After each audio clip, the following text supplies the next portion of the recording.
Miraj एमआयडीसीमधील एक्सेरल pencil limited कारखान्यात cooler AC दुरुस्ती करण्यासाठी गेलेल्या इलेक्ट्रिशियनचा विजेचा शॉक लागून जागीच मृत्यू झाला। संतोष बाजीराव नाडे असं मृत इलेक्ट्रिशियनचं नाव असून संतोषच्या मृत्यूला कारणीभूत असलेल्या कारखान्याच्या मालकावर गुन्हा दाखल करण्याच्या मागणीसाठी नातेवाईकांनी आंदोलन सुरू केलं आहे। मिरजेतील डॉक्टर बाबासाहेब आंबेडकर यांच्या पुतळ्यापासून आंदोलनात सुरुवात करण्यात आली। एक्सेरल पेन्सिल लिमिटेड कारखान्याच्या बाहेर नातेवाईकांनी ठिय्या आंदोलन सुरू केलं आहे। या ठिकाणी मोठ्या प्रमाणात पोलीस बंदोबस्त तैनात करण्यात आला आहे। मिरजेतील मंगळवार पेठ येथे राहणारे संतोष नाडे हे मिरजेच्या ऑनलेस हॉस्पिटलमध्ये कामाला होते, मात्र हॉस्पिटल बंद झाल्यानंतर पडेल ते काम करून ते आपल्या कुटुंबाची उपजीविका चालवत होते। इलेक्ट्रिशियन असणाऱ्या संतोष नाडे यांना मिरज एमआयडीसीमधील एक्सेरल पेन्सिल लिमिटेड कारखान्यामध्ये एसी बंद पडला असून दुरुस्त करण्यासाठी कॉल आला। एसी दुरुस्त करण्यासाठी संतोष नाडे हे सदर कंपनीत गेले होते, मात्र तीव्र विजेचा शॉक लागल्यामुळे त्यांचा जागीच मृत्यू झाला। त्यांच्या मृतदेहावर मिरजेच्या शासकीय रुग्णालयात शवविच्छेदन करण्यात आले। नातेवाईकांनी घटनास्थळी पाहणी केली असता संतोष नाडे यांचा घातपात झाल्याचा संशय नातेवाईकांनी व्यक्त केलाय। संतोषचा शॉक लागून मृत्यू झाल्यानंतर संबंधित कारखान्यातील मालक, कामगार यांनी नातेवाईकांना कळवलं नाही, परस्पर दवाखान्यात दाखल केलं। त्यानंतरही नातेवाईकांशी कोणत्याही प्रकारचा संपर्क संबंधित कारखान्याच्या मालकाने केला नाही।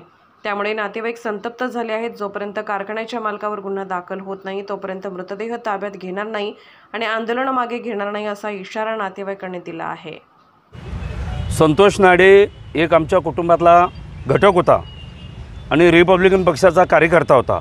Royal group doctor Babasaheb Ambedkar Jayanti महोत्सवाचा अध्यक्ष म्हणून त्या ठिकाणी तो काम करत होता। परंतु संतोष नाडेंना त्या ठिकाणी कामाच्या सोयीसाठी बोलवलं गेलं आणि संतोष नाडेला त्या ठिकाणी मारलं गेलं।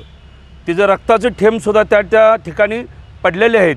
तिची बूट एक वेगळ्या ठिकाणी होता, बॅग वेगळ्या ठिकाणी होतं।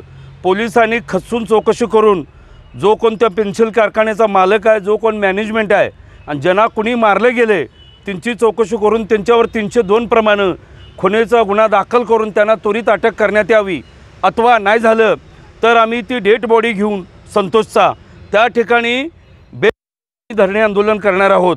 आणि त्यापेक्षा पुढची सूचना सांगतो पोलीस प्रशासनानं, पोलीस प्रशासन जर एक बाजू ऐकून जर आमच्या दलित कुटुंबाला, जर आमच्या कुटुंबांना, संतोषच्या कुटुंबावर जर अन्याय करायचा जर ते पोलीस प्रशासनाने प्रयत्न केला तर त्या पोलीस स्टेशनसमोर आम्ही डेड बॉडी ठेवायला मागं पुढं बघणार नाही।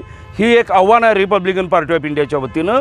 कृपया आम्हाला न्याय मिळवून द्या, संतोषच्या कुटुंबाला न्याय मिळवून देण्याचं काम रिपब्लिकन पार्टी ऑफ इंडिया आम्ही सर्वच भीमसैनिक आणि सर्व जयंती महोत्सवाचे कार्यकर्ते या ठिकाणी उपस्थित आहेत। पोलिसांनी आम्हाला सहकार्य करावं। आम्ही आता गुन्हा दाखल करण्याचं त्या पोलीस प्रशासनानं आम्ही फिर्याद देणार आहोत। फिर्याद देणार त्या पद्धतीने त्यांनी फिर्याद घ्यावी आणि मालकावर आणि जो कोण मॅनेजमेंट आहे त्यांच्यावरती गुन्हा दाखल करावं।